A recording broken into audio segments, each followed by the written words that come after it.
to tell y'all right now, all of these wonderful people would not be here without Patreon supporters like you. If you enjoy credible news, reviews, and commentary on UFOs and UAPs 5 days a week, you want to support this show. What's your name? Marty. Marty, look how easy this is, Marty. Pick up your phone. Boom! You're a Patreon member. I mean, look, it's so easy. You just click the link, which is right here. Just for $1 a month, you can support this show. Just fill out the information and pledge what's comfortable for you. It could be $1, $5, $10, or who knows. Just support.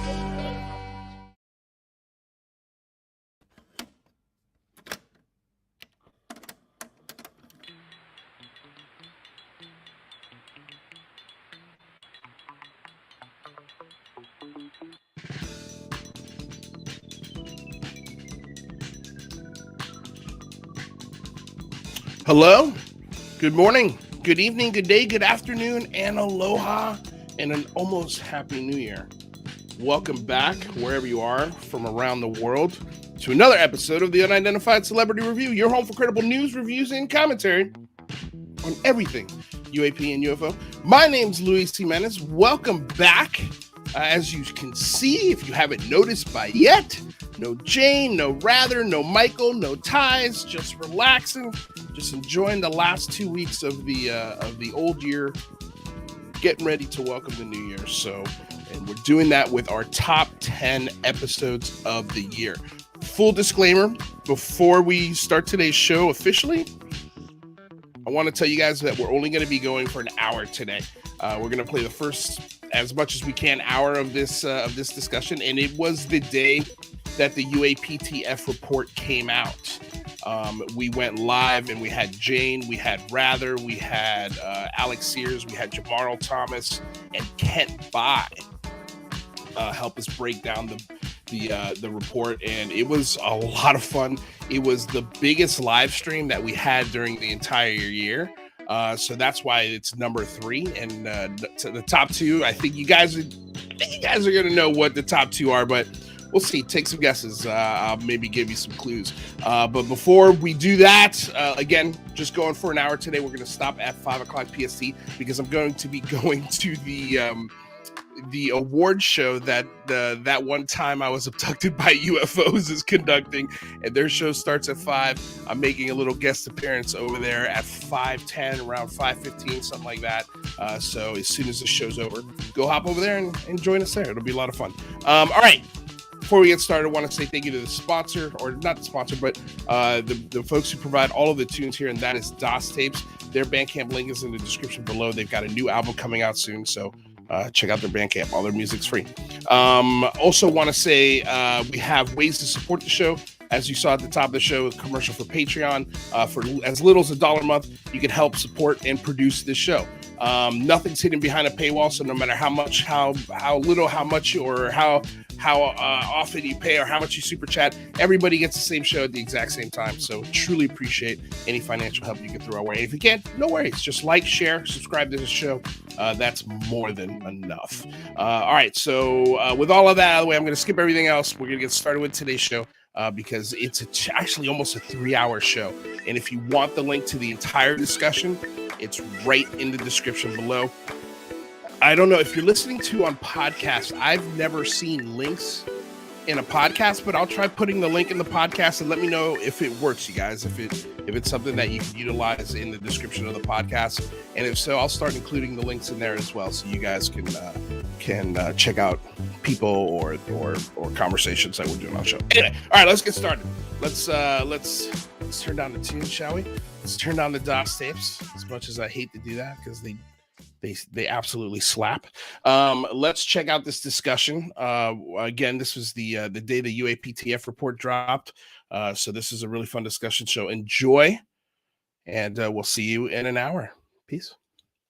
So, Michael, who do we have today? What's going on? Dude, we've got a killer panel for you today. We've got Alec Sears joining us. He is the chief UFO correspondent at the Daily Caller and has researched UAPs for several years. Alec is experienced in the political realm and is very familiar with the inner workings of Washington, D.C. He's a guy you might want to listen to. He's here for you. Welcome, Alec Sears. Hey, thanks for having me, guys. Excited about today. Excited about our conversation. Excited about the report. Yeah, bro. Yeah. Jacked up. Good way to end the week. Hell yeah. AKA UFO Jane. Jane Kyle has documented over 1,000 UFO cases over the years and has interviewed UFO experts and others for her YouTube show, The Weird UFO Show. It's, ladies and gentlemen, UFO Jane. It's so wonderful to be able to celebrate this UFO holiday. Have you declared this a holiday? Yeah. Yeah, all right, fair enough. The UFO Jane hath spoken. It is now a UFO holiday. Sorry, Rather. I keep clicking comments when Rather is supposed to be the one highlighting comments. I gotta really let go. You gotta let go, brother. I gotta let go. Okay, so who's up next? UFO motherfucking Jane in the house. All right, up next is the one and only political analyst and host of Fault Lines on Radio Sputnik in Washington, D.C., 105.5 FM, and the YouTube channel by the same name, the one, the only, Jamarl Thomas.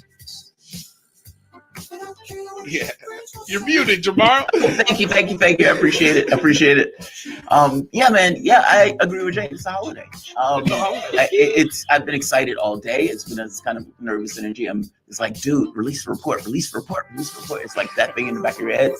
And it's wild. It's not even that I think anything significant in it, right? Because they've leaked kind of what's in it. But it's the fact that the report is being released in and of itself that's pretty major. But I'm sorry, please continue. No, look at this. Great to have you, Jamal. What? Kevin! $100 donation Wow. right off the bat, dude. The support of this show is insane. People like Kevin Childers just support us all the time, man. Thank you so damn much. That means the absolute world to us. Thank you. Wow. Last 4:45 Eastern is I don't know if 5x5 News on Twitter is correct, but they're saying report due at 4:45 Eastern.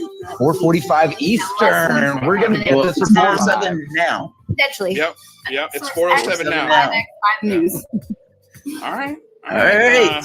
I'm Countdown. refreshing UFO Twitter. Everybody thinks you should refresh these websites. I think it's going to be on UFO Twitter. There's already going to be like a Yes, long article yeah, you're written right. about it, probably You're- in minutes.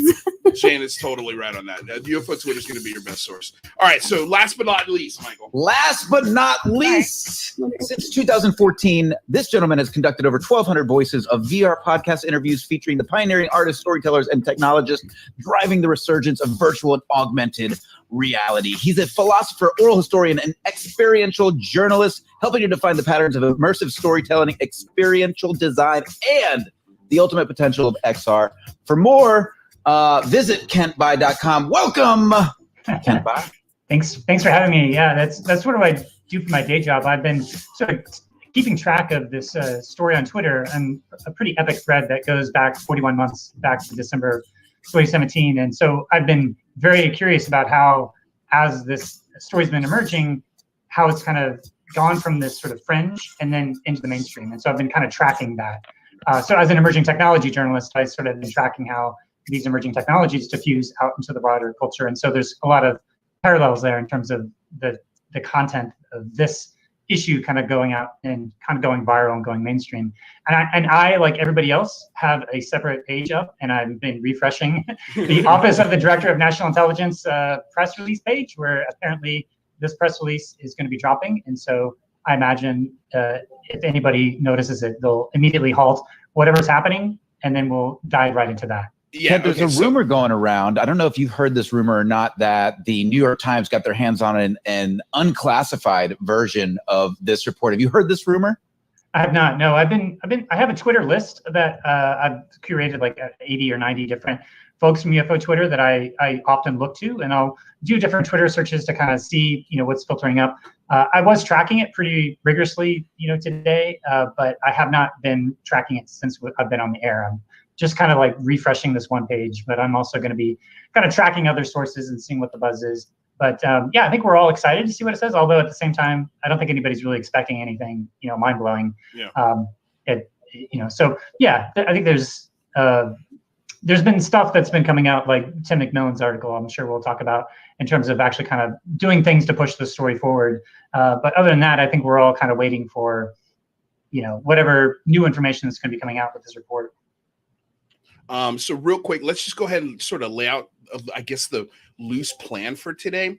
when this article does drop, if it drops within these next 2 hours, I'm going to let both Kent and Alec Sears, if you guys, and Jamarl, because I know Jamarl's going to want to sink his teeth into this.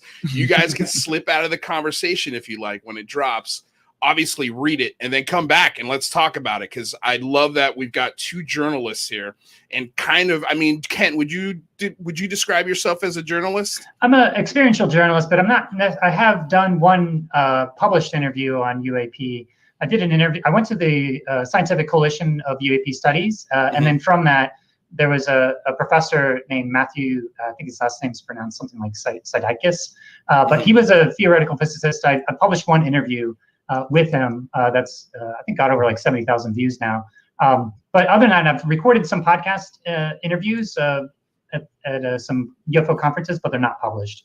But more or less, I've sort of kind of been tracking and synthesizing what other people have been reporting. So I'm more synthesizing the news rather than doing primary reporting on it. Okay, fair enough. I'm going to call you a reporter. I'm going to call you journalist. I'm going to go ahead and after that beautiful pontification, I'm going to say, yeah, he can read stuff and analyze it and comprehend it and come back and talk about it.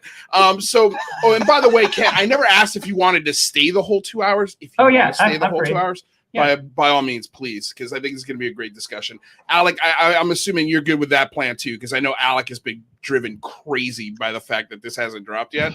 Not only that it hasn't been dropped yet, but the fact that they were like planning to do it on a Friday. These late afternoon Friday drops just absolutely kill me, like right in the heart and soul, because that's when you drop things when you don't want people to read them. Yeah. Hey, real quick, right. Michael. Yesterday exactly you had right now I'm the highlighted speaker on this format right here. How do I get the person who's speaking to be in this big spot? Oh, you just gotta click and drag on their face. You just gotta click on their face and then just drag it over. Oh, so you're in control. It's not automatic. It's something you do. It's not automatic. It's something you control. Okay. All right. I thought it was automatic. Now that I know that. Okay. Cool. Awesome. Yep. So sorry. I didn't mean to interrupt. Okay. So real quick, Kent, just for everyone who is new here, and we have a lot of new folks in the industry. We have 465 people watching, and it's growing by the second. Guys, if you haven't subscribed to this channel, please do so. We have live streams like this Monday through Friday. Monday, Wednesday, Friday here on the Unidentified Celebrity Review, and then Tuesdays and Thursdays on the Singularity Lab. But Kent, for me also, just because I'm also very new to Kent Bye. I just met Kent Bye a week and a half ago in a Twitter discussion. One of those new, I can't remember what they call it, but it's Twitter like a Twitter space. Right. And we were discussing UAPs, and Kent just flew in there like a philosophical angel and just laid some beautiful points and opinions. And I thought they were just wonderful. And I was like, when are you coming on my show, Kent? Was my first question for him. So here he is. So yeah, if you can just tell us how you got here in front of us today, if you can. Yeah, well, I guess I saw the Two to Stars Academy press conference back in October of 2017. I had been kind of watching and paying attention to the UFO community for a number of years, kind of more of as an enthusiast. I watched X-Files when I was in high school. And when I saw that the New York Times article came out and then it kind of went on Twitter Moments, I started a Twitter log of the news that was coming out, because Twitter, it has a public timeline. You can't change your tweets. And so I thought, this is a story that this is going to like lead potentially to UFO disclosure. I would watch the original press conference, and then I saw this video from Grant Cameron, who was basically like, Tom DeLonge's the real deal. This is like a really big thing. And so I saw those back to back in October. And so when the actual article dropped, I was like, oh my God, this is like what no one really believed Tom DeLonge was actually doing it. And then all of a sudden it's sort of vetted by the New York Times. And I was like, oh my God, like this story that seemed so ridiculous seems like it's actually going to be happening. And so then it was just a matter of kind of keeping this epic Twitter thread that was just kind of logging things that have gone along. And I've been covering the virtual reality community now for over 7 years, and I've recorded over like 1,600 interviews, and I'm coming up and publishing episode 1,000 here within the next week or so. But in that, by talking to all these different people, I start to get into like the philosophical dimensions of the nature of reality, the nature of consciousness. I get to talk to all these cutting edge neuroscientists. And so what I've observed in the UFO community is kind of like a he said, she said battle between those who believe and those who are the skeptics. And it's almost like there's a pitched battle between the two. But philosophically, you actually need to have both of those sides collaborating in order to get knowledge. And that was the thing that I was talking about in the Twitter Spaces space, which is Agnes Callard has this thing where she's sort of doing this take on Socrates, where she was saying that the Socratic method is all about people being in this dialectic and these dialogues. And what she says, which I think is a really profound insight, she said that believing truths and avoiding falsehoods are actually two separate algorithms that's impossible for a single individual to do at the same time. And so we have people like Nick West, who's like sort of taking this sort of archetype of the skeptic, but he's not really a great skeptic. He's more of a debunker. But the ideal in order to have knowledge would be to have people present the evidence and have some sort of hypothesis, and have those who are skeptical and really put it through its paces. And that's what the peer review process does. And so I think what we're facing here is that the government's going to be coming forth and saying this is what the truth is. But we still, what we need is access to the actual evidence to be able to sort of put it through the scientific process in some degree. Now, on top of that, you have all of these, what Richard Dolan says is like these 16 levels of kind of possible disclosure. So how far does this conspiracy go? If it's acknowledged, then, at what point do you start to really evaluate all of the evidence? And has there been taboos on this topic and stigma? And I think that has been taboos and stigma, both scientifically and in different communities. And that's where I think Thomas Kuhn in the paradigm shift comes into play, where paradigm shifts happen when you have a paradigm and you think this is what the nature of reality is. And then you have evidence that goes against that paradigm, but then you ignore it because there's not enough of it. So it's discounted. But then once you have a critical mass of that anomalous information, then you start to need to come up with new models of reality. And then once you come up with a new model of reality that not only encompasses all that new data, but also the old data, then you have a paradigm shift. And I think that's sort of what we're in the middle of right now, is like a Kuhnian paradigm shift of something that has been delegitimized for years and years and years. And now all of a sudden, the government has said they've had enough evidence, and now we're kind of like eliminating all the possibilities of like, we know it's not made by the United States. We're still unsure if it's from China or Russia. And what that leaves is that it's a whole range of different options. If it's extraterrestrial, ultra-terrestrial, time-traveling humans, if it's a psychological Jungian, just people having misperceptions. I mean, there's a whole list that folks have been coming up with on UFO Twitter.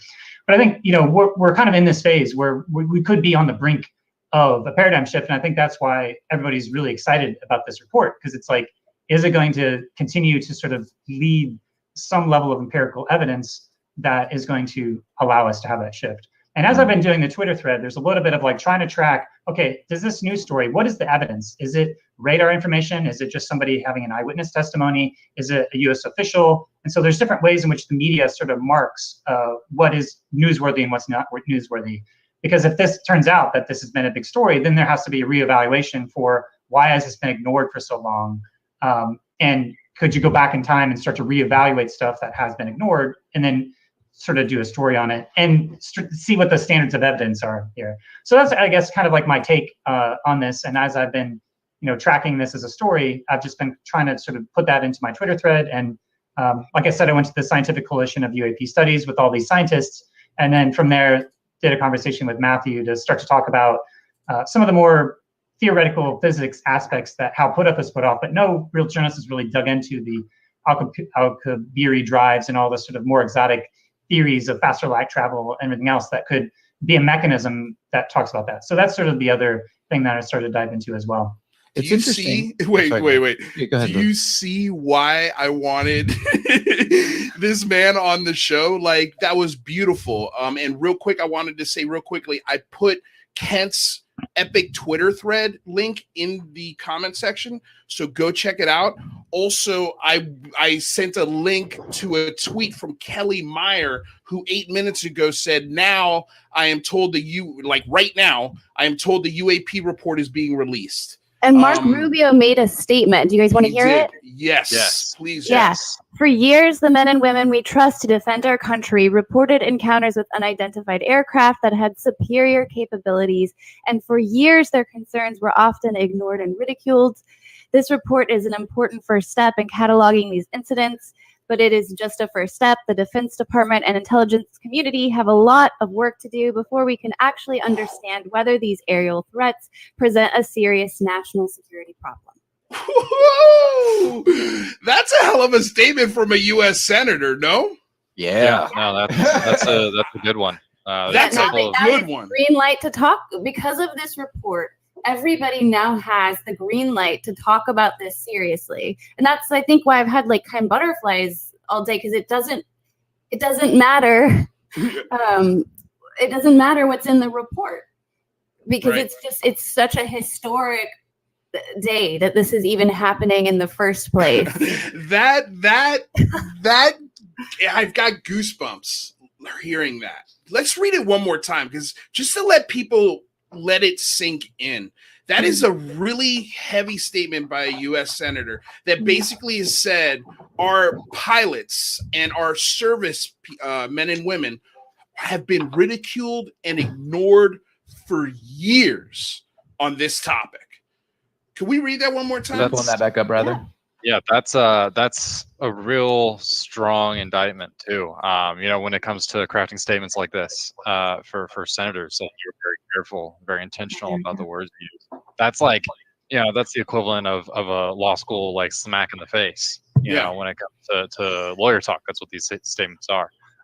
That's throwing it back into the face of the military a little bit, which is bold of Senator Rubio. The other thing I wanted to mention about this statement is basically this is Marco saying we're going to have a hearing on this. Yeah, this is the first step, or we're doing more. Yeah. Oh my goodness! Here we go. And ramping guys, it up. Listen to what Alec is saying. Okay, Alec is the head journalist of the UFO. How would you describe it? It's really your own department. You're the guy who's taking it up. Chief UFO correspondent. This guy. But beyond that, Alec is an insane. He covers politics all day. He listens and he sits into briefings and congressional hearings all day. So this guy really knows what he's talking about when it comes to the political aspect of this, and so does Jamarl Thomas. You know what? Before you read it, Jane, Jane, read it one more time, and then I want to hear what Jamarl has to say, because I know he's going to say something awesome. Shoot, I lost it. Oh, there it is. There it is. You brought it up.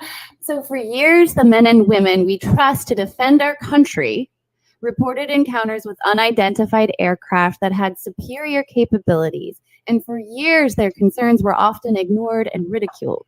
This report is an important first step in cataloging these incidents, but it is just a first step. The Defense Department and intelligence community have a lot of work to do before we can actually understand whether these aerial threats present a serious national security concern. Jamarl? Are we going to be sure that this is a threat now? I don't think Marco Rubio would have ever talked about this outside the context of a threat. It was going through defense. It seemed to always to be going through defense. I mean, even when you're thinking of the Navy is the one that changed the protocols. It was the Army that started working with to the Stars Academy. It was that specific institution in the political space that kind of gave this thing some legitimacy in regards to, okay, this is a real issue that you guys can focus on to talk about. So there's that part. It's strange, right? I mean, it's surreal in some way that these guys are actually talking about this like this. And it boils down to now, all right, now what's next? Now, my argument was always that the report, regardless of what was in the report, was never going to give you anything outside of this kind of doubt of just saying, we don't think it's us, or we know it's not us, meaning it's not our tech. It could be China, it could be Russia. We're not saying it's aliens. We're taking that off the table, but we're never really taking it off the table. And it's like, so wait a minute, you basically have just told us nothing. So you have to have something else. Like, there was no way the report was ever going to be the end all be all, because the report was never going to give you anything outside of, we don't know what it is, which is unsatisfying the moment that you legitimize the issue, which is the confirmation. Grant Cameron was very clear years ago that what was taking place was confirmation. And that gives this kind of a legitimacy to the idea that this stuff is being choreographed in some way. I don't believe for one moment that these guys don't necessarily know whether or not it's us. At the very least, you should be able to delineate whether something is your technology or whether something's not your technology. And whether or not something where China, who would not have had that technology going back in the 80s or 90s, it would be weird if they did.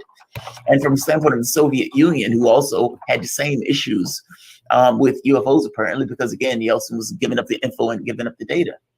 I think people should read Elizondo's statement on this when he's talking to the press.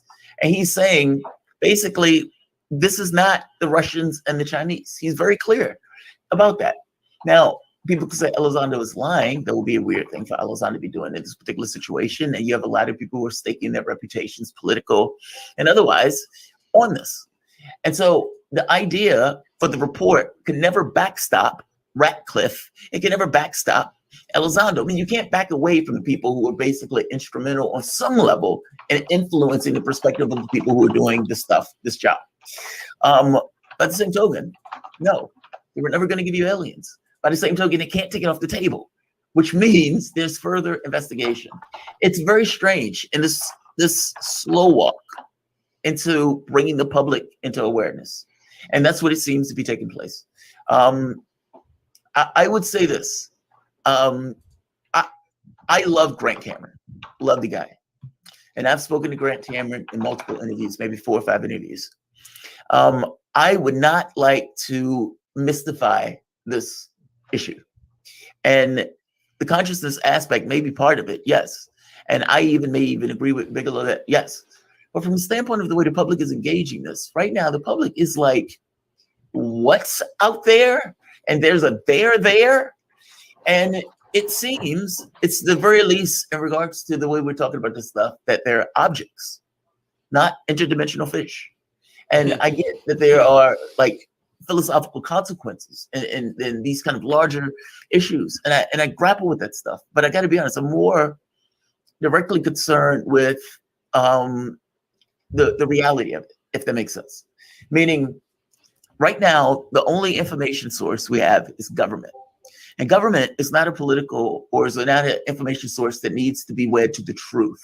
It typically gives a purview. This is our point of view. And right now you have intel and you have government giving information to the public saying, okay, here it is. And it's this weird release.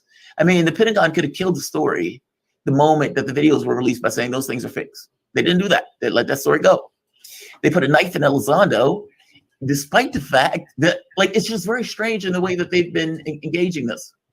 I realized, though, that I was listening to Dan Sheehan, and I realized in regards to the fight over whether or not these guys should be believed, whether or not these guys are being honest, how far they're being in regards to their honesty, that the problem with this is there's no science. But if you think about this, science as an institution is missing from this conversation. Like, these guys have basically said there's no there, and because they've said there's no there, they have lost the thread in regards to talking and thinking about this. So there's no, let's say, universities coming together saying, you know what, we see all of this information is voluminous. There's no way. Our hypothesis needs to change. Our hypothesis needs to be that, hey, maybe there's something there. And right. Even if we don't think it's aliens, at the very least admit that there's a there. Because everybody else has agreed that there's a there. Science, head in the sand. They're missing. And so you have this kind of space being filled with, okay, should we believe these guys? That's very weird to be in. And I hate that spot because we're in the dark. So right. I was picking on Neil deGrasse Tyson, but it's not just him. It's this idea that these guys, universities and everybody else, you have all of these people who are galvanized on this one specific issue. And right now is a moment of truth, almost like back in the NASA days where there's like, oh my God, we're going to go into space. And science, instead of being in the forefront saying, you know what, we're not saying there's aliens, but yeah, there's something there. And we should investigate to figure out what it is. It may be our own secret tech. It may be interdimensional fish, but we're going to figure it out. And we're curious about it enough to figure it out. And Neil deGrasse Tyson goes out running and say, we're going to petition the government for more information. And we're going to set up our universities. And we're going to set up our studies. And the world is going to watch. You can do that. Right. But science has betrayed and has abdicated its responsibility to basically be the forefront and explain our reality. And that's basically, I think, the vacuum. I just hate this notion of just being radically in the dark and being entirely dependent upon, okay, here's information that these guys are leaking and releasing. And here's one that may be perfectly okay. And it's like, okay, well, why are they doing this now? And what's the reason for them doing this? And is the information correct? And I hate that. Yeah. Yes, I like that the report is in the release. And yes, it feels momentous. So don't misunderstand me. I don't want to be overly cynical. I guess I'm thinking about the real world implications of like, what does this look like in practice as this stuff go forward? And then anything that happens now in regards to the public has larger ramifications because that stuff is going to echo through time in regards to the way they deal with it. And one last point before, and I'm sorry, I don't mean to filibuster. Science is screwed up. Filibuster is your great. No, filibuster is your middle name, Jamarl. That's why we have you here to filibuster, baby. Well, I guess ramped up right now. Well, science is screwed up because our institutions, media is supposed to be this kind of fourth estate that keeps government accountable. They often fail at that task, but that's supposed to be their job. Science, I know if I fall off of a cliff, I'm going to fall at 9.8 meters per second squared because science told me so. They explain these things and all of these laws and rules, and they can show these things in these big, powerful devices and everything else, and they tell us reality. But in this specific case, they basically said there's no there, but there is a there. Yeah. And so what does that mean for the last 40 or 50 years where these guys have basically told us something that is false? Real quick, Jamarl, I think you might have an echo on your side. Is that me? I'm sorry. I think so. But Jane, you had what were you going to say earlier? Oh, I was just getting super pumped up. I didn't even mean to interrupt. That's how I've been really feeling lately. Is I'm just fed up with the secrecy. I feel like it's the original sin of a small group of people thinking they know what's best, and you lie one time, and then you have to lie to cover up that lie, and then what you've done is you stopped scientists who are going to college trying to learn the truth from progressing because you've told them that there's no evidence for aliens, and so their whole idea of the cosmos is so limited. And this whole idea, like, we have these cards, this unclassified or this classified report, right? And we're still going to look at them, but we're just going to like pick out which cards to show you. It feels very much like you're playing poker with somebody who you can't win with, a magician that's just trying to, what are they yeah.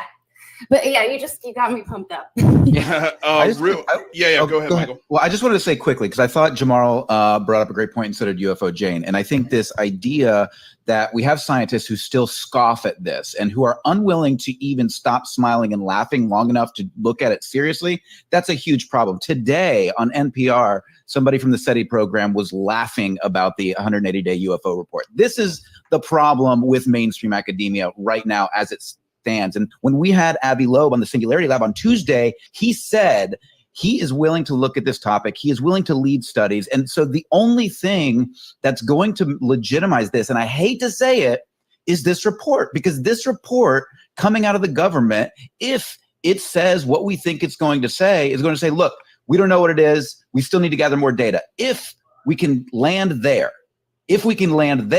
then we can start to really coalesce the folks who are open-minded in mainstream academia so that we can push the data forward. And I think that's where this all has to go.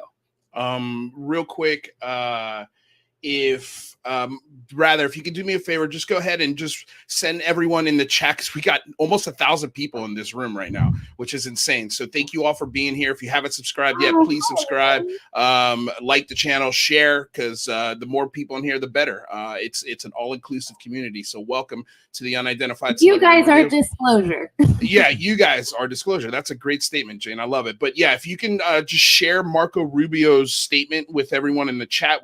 We're talking right now.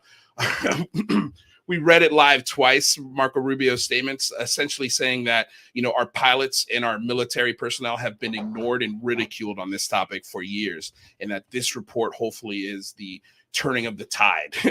And so here we are. So Michael, if you can real quick, let's reset the room for everybody. So everybody knows who's talking and what's going on. And then I want to swing it over to Kent Bye and get his thoughts on what Rubio said. Beautiful. So thank you so much for joining us today. Welcome to the Unidentified Celebrity Review. If you're not subscribed, please go ahead and subscribe. Click the link, click the like button, and share this. We're trying to get this message out to as many people as possible and push do whatever we can do on our side to get the government talking. So first of all, if you didn't know, we've got Alec Sears with us today. Wave, Alex. He's the chief UFO correspondent at the Daily Caller and has researched UAPs for several years. Alec is experienced in the political realm and is very familiar with the inner workings of Washington, D.C. We've also got UFO Jane, who has documented over 1,000 UFO cases over the years and interviews UFO experts and others for the YouTube show, The Weird UFO Show. Welcome, Jane. Jamarl Thomas is a political analyst and host of Fault Lines on Radio Sputnik in Washington, D.C., 105.5, and the YouTube channel by the same name. And last but not least is Kent Bye. Since 2014, has been conducting over 1,200 Voices of VR podcast interviews featuring the pioneering artists, storytellers, and technologists driving the resurgence of virtual and augmented reality. He's been following this UAP topic for a while, and he's got an epic Twitter thread, which is in the description below. My name is Michael Mataluni. I am the co-host here at the Unidentified Celebrity Review. And so for those of you who don't know, we go live 5 nights a week, 3 nights here on UCR at 7 p.m. Eastern, 4 p.m. Pacific, and 2 nights at the Singularity Lab. If you want to follow us over at the Singularity Lab as well, we're almost to 1,000 subscribers, so you guys can push us over the top right this very second. Just click the link in the description and follow the Singularity Lab. Yeah, if every single one of you in this show right now, which is 1,044, we just went over 1,000, went over to Singularity Lab and just hit subscribe, you'll get this show 5 days a week. So thank you. A week. This is like a record, I think, for us, other than the Big Phone Home. The Big Phone Home, I think we had more, but yeah, this is the most people we've ever had on a single live stream other than Big Phone Home. Welcome. Like I said, subscribe, like, share. If you want to help support the show, because it is supported by people like you, by supporters like you, we very much are a public access channel. That's the way we treat it. That's the way we advertise it. So welcome. So let's go to Kent Bye. Kent, what did you think about Marco Rubio's statement on his website? Yeah, there's a number of points here. I think the thing that I was talking about, the paradigm and the paradigm shift, he's saying that people have been ignored and ridiculed. I think that's when that's before you have the model drift, or you have anomalous information and it's rejected in the Kuhnian sort of paradigm shift model. And then once you have enough of that critical mass of that evidence, then you have the model drift, meaning that our existing models are not encompassing and explaining what we have. And I think that's what Rubio is saying, is that they're having encounters with unidentified aircraft that had superior capabilities. Now, he's saying that they have superior capabilities, which means that there's all sorts of additional information that is made available for him to make that assertion. And I want to sort of contrast that to something that Mick West told a New York Times reporter today. I call Mick West a debunker because that's essentially what he is. He's not a skeptic. He's just a debunker who believes in the null hypothesis without really keeping an open mind.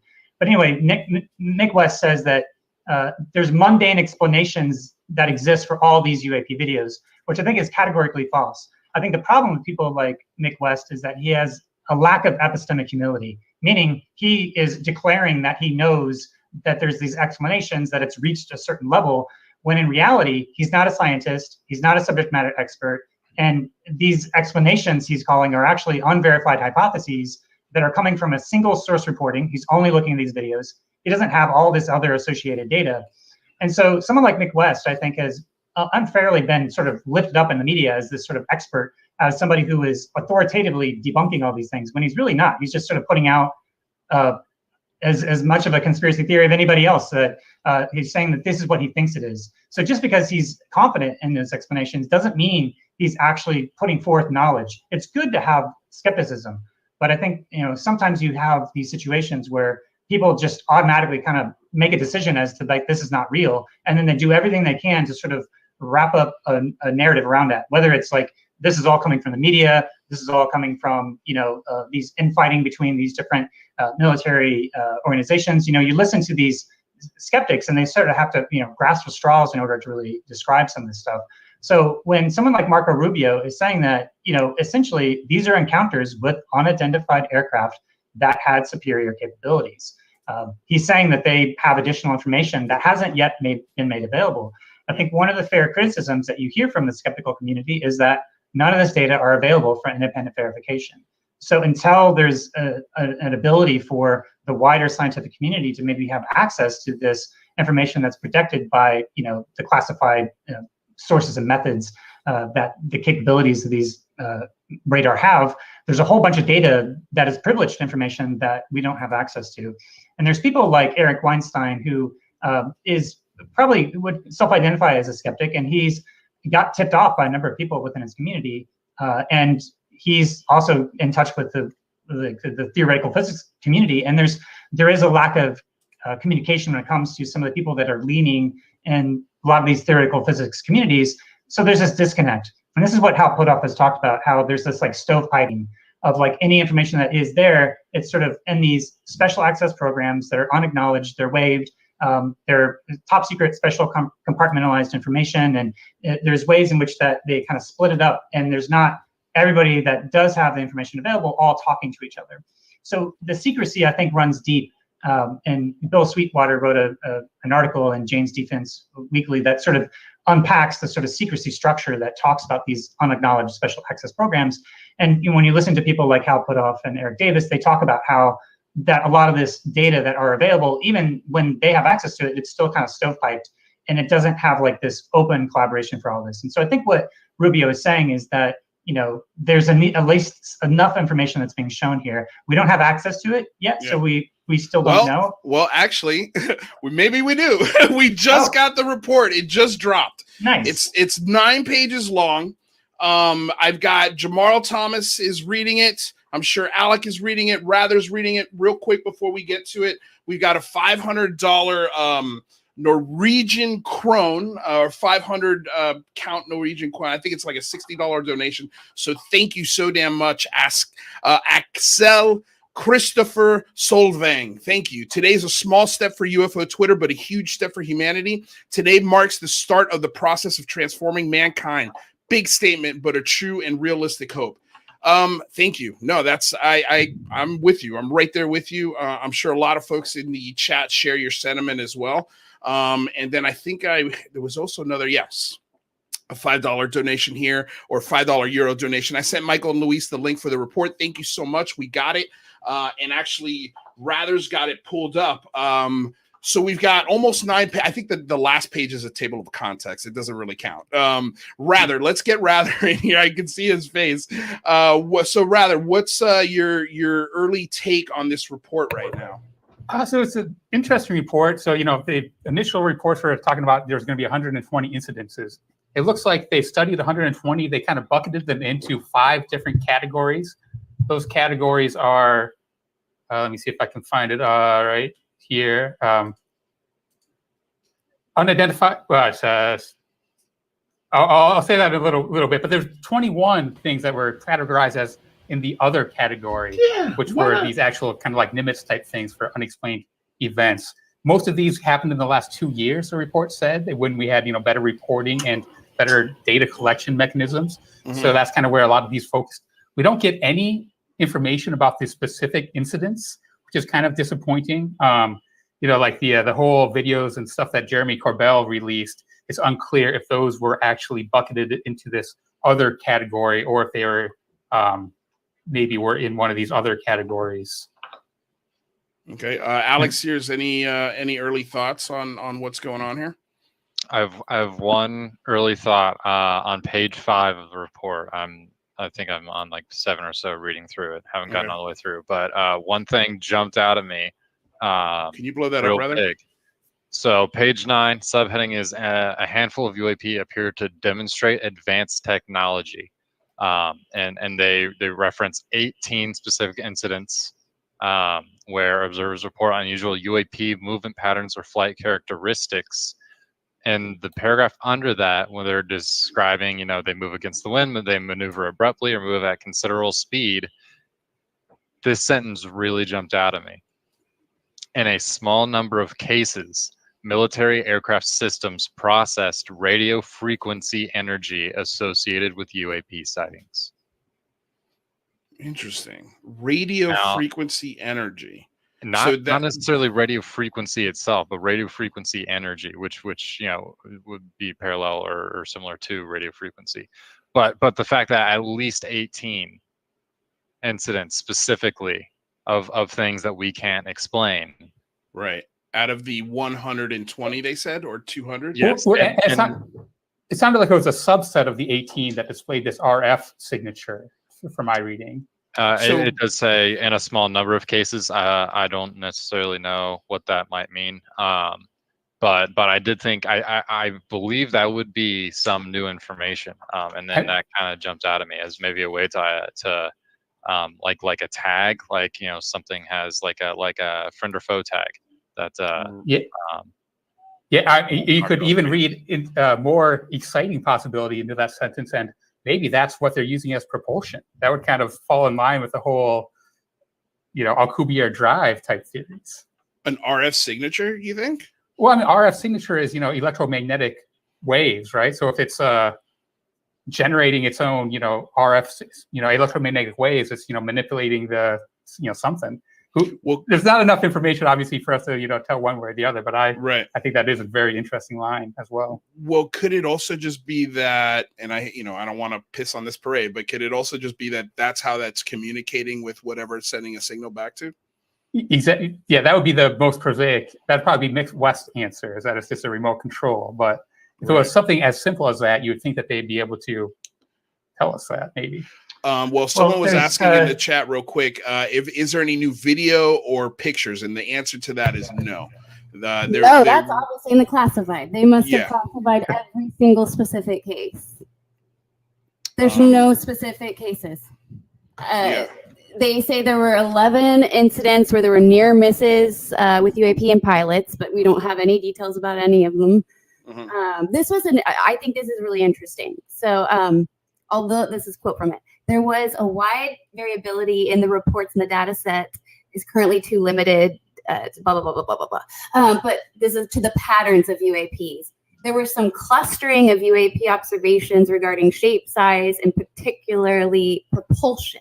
UAP sightings also tended to cluster around U.S. training and testing grounds, but we assess that this may be result from a collection bias, right? If you're looking for them. So they're definitely saying that these are other category. So just like what Jamar was saying, we're now accepting that there's another there. Right. There's another there, as he likes to say. Man, I wanted a photo. I wanted a video, though. I thought we'd get. No, I mean, I knew we wouldn't get that. I mean, Lou Elizondo set that expectation from the start. And what are you gonna say, Mike? I was just gonna say, can you pull the report back up? Because I wanted to go back to page 2, I believe, or no, sorry, page 3. It's very interesting how they've classified these. And if you just go to, let's see, in a limited number of cases, no, sorry, my apologies. Maybe it was on page 2. They said they bucketed them into 5 different possibilities, and I've now lost the freaking. Here we go. Can you find where the 5 are? Yep, I got it pulled up on the screen here. Yeah, can you read that? Yeah, so there's airborne clutter, natural atmospheric phenomena, I got it. USG or industry developmental programs, foreign adversarial systems, or other. Let's go through other. The interesting one. Yeah, although most of the UAP described in our data set probably remain unidentified due to limited data or challenges to collecting processes or analysis, we may require additional scientific knowledge to successfully collect on, analyze, and characterize some of them. We would group such objects in this category pending scientific advances that allowed us to better understand them. The UAPTF intends to focus additional analysis on the small number of cases where a UAP appeared to display unusual flight characteristics or signature management. This is what we always talk about when we talk about the diamond in the rough. And this is where we really need to be looking. And the fact that they're asking for additional scientific study and analysis is the most important thing. Yes, agreed.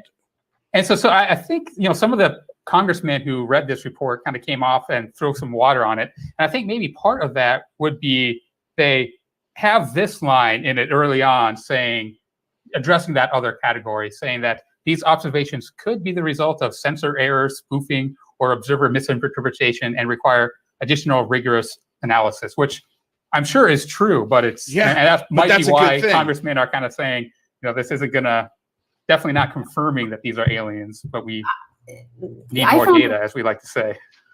Sorry, I found something in here that I think, how everybody's like, oh, could this be China or could this be Russia? Here's something where I think they're saying, no, it's not. We currently lack data to indicate any UAP are part of a foreign collection program or indicative of a major technological advancement by a potential adversary. We continue to monitor for evidence of such programs, given their, the challenge. But I think that is pretty key, because up until now, it's like, oh, maybe it's China, maybe it's Russia. They're saying, no, we don't think it's China. We don't think. Well, they're not saying it's no. They just say they lack data. So right. There's a difference between not believing and suspending judgment. So just because they're suspending judgment doesn't mean that they've eliminated that as a possibility. They're just saying that they lack data. Aren't they saying that they do not believe this is a foreign anything in the other bucket? They do not believe is a foreign adversarial threat. Is that what they're saying?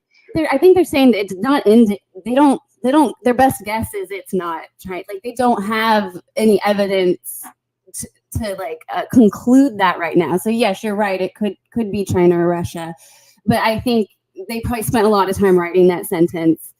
And well, I think the thing that needs to be clear is that it is China and Russia. A part of this is 100% China and Russia. Right.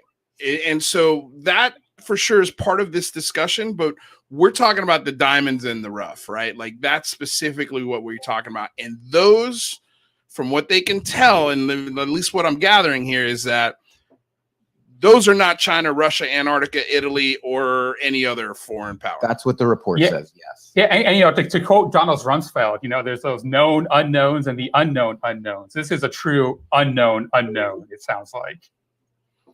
One thing at the end that I think is worth pointing out is that I know that Lou Elizondo has talked about how the UAP task force is not really a permanent entity. It's just kind of like, it's had this remit to make this as a report, but it's not necessarily a permanent office, or, like Elizondo has always said that hopefully this is kind of like an interim report, but there will be more to come, but that this will be the first step. And so they're saying that they've indicated that they want additional funding for research and development at the very end on page 7 at the bottom, that could further the future study of topics laid out in this report. So those investments should be guided by a UAP collection strategy, a UAP R&D technical roadmap, and a UAP program plan. So all those, I think, are like, say, hey, we need more money, that if we really want to dig into this, we need a little bit more infrastructure. Because I know that folks like Mellon and Elizondo have said that, this has really been kind of a part-time thing for a couple of people to put these reports together without full funding. So it's really been understaffed and underfunded, and hopefully this report will at least, catalyze more resources to be put forth to this effort to maybe have a little bit more permanent, of an entity that's continuing to investigate this. I'm sorry, Michael, real quick. I just want to say, I'm going to put you backstage because I want you to read the report again. We just got Jamarl back. So I want to get his take on it, because I know that's exactly what he did. He stepped out and just read it. He probably read it twice if I had to take a guess. But I want you to read it again, just in case I want to make sure we go through with a fine tooth comb, and you're the great man to do that. So we'll put you backstage, and then let's get Jamarl up here. Sir, what are you coming away from? First of all, I'm going to say right now, I am not disappointed in this report. Neither am I. I am not disappointed in this report. I love this report. Man, I love this report. I actually, and thank God I set my expectations as low as possible. I knew I wasn't going to get video. I knew I wasn't going to get any new pictures. But hold on. Also, we got to realize we got a lot of time for leaks to happen. This report is great. Let's hear it, Jamarl. Let's hear it, Jamarl. Go for it, baby. The floor is yours. As I read the first page, right, and I was like, all right, not bad. And I kept reading, and I thought to myself, well, wait a minute. I mean, all the articles that were coming out talking about the report were saying how horrible things were going to be and how it was just going to dash away this notion of UFOs. Nonsense. This report doesn't do any of that. In fact, the report is almost apologetic and says, look, we don't have resources. We don't know. The report is basically, there are things in our space. We have no idea what those things are.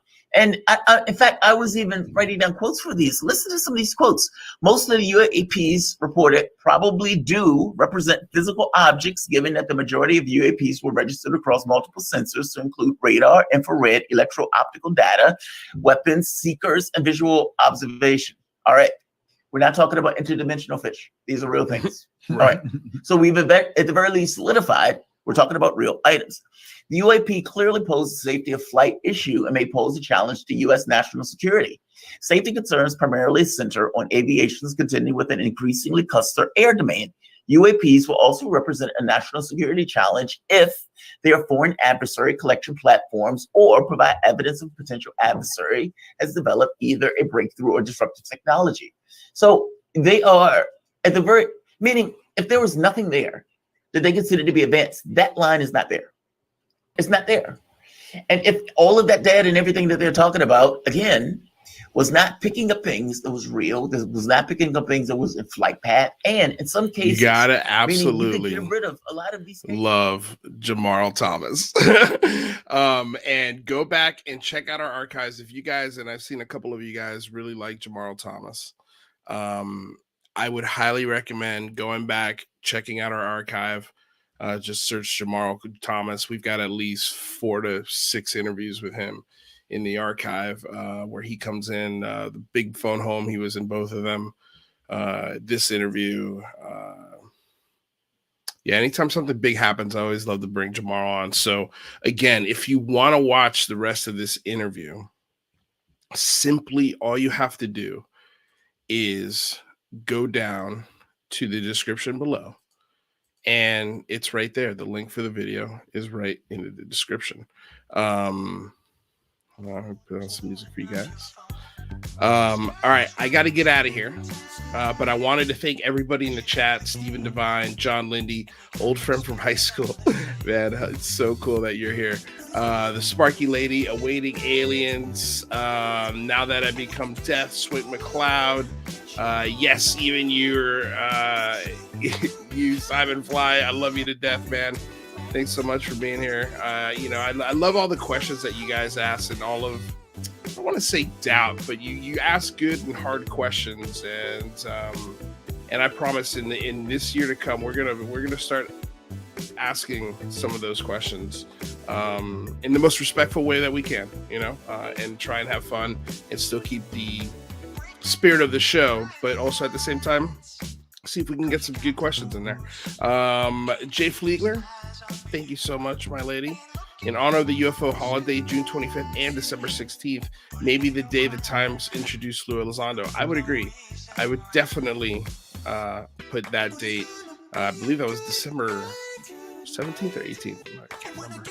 I think it was 17th.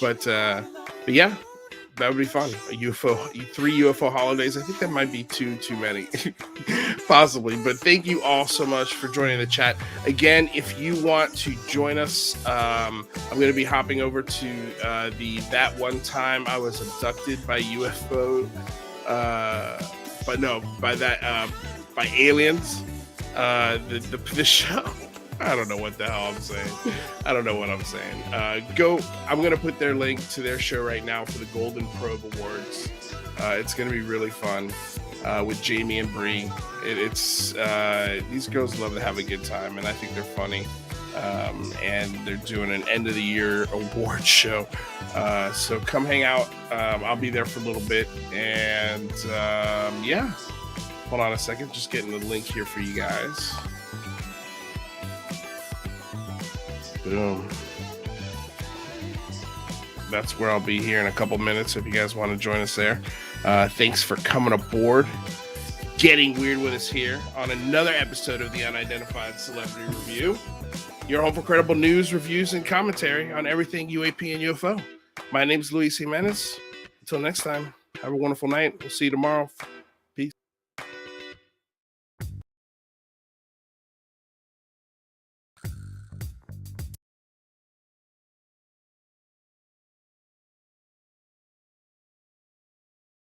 I'm going to tell you all right now, all of these wonderful people would not be here without Patreon supporters like you. If you enjoy credible news, reviews, and commentary on UFOs and UAPs 5 days a week, you want to support this show. What's your name? Marty. Marty, look how easy this is, Marty. Pick up your phone. Boom, you're a Patreon member. I mean, look, it's so easy. You just click the link, which is right here. Just for $1 a month, you can support this show. Just fill out the information and pledge what's comfortable for you. It could be $1, $5, $10, or who knows. Just support.